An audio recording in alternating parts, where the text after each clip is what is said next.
Ahojte, poďte sa so mnou pripraviť na sobotný workshop. Ako vždy som bola na začiatku príliš optimistická a myslela som si, že za hodinu všetko stihnem.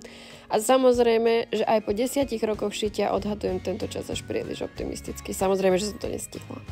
Ale samozrejme k veci. Už túto sobotu 23. augusta o 15. sa bude konať swap u nás v Nových Zámkoch v starom Desperadose oproti tržnici. Súčasťou toho budem aj ja a budem robiť mini workshop, môj prvý workshop. Budeme spolu vyrábať mašle do vlasov z týchto krásnych zvyškových látok.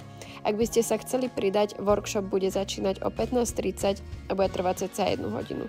Ako som už spomínala, je to primárne swap, ktorý je tentokrát zameraný na návrat detí do školy a budete tam môcť nájsť, ale aj priniesť rôzne školské potreby, ale keďže je to swap, tak samozrejme, že nie len to. Kľudne aj nejaké oblečenia, tak.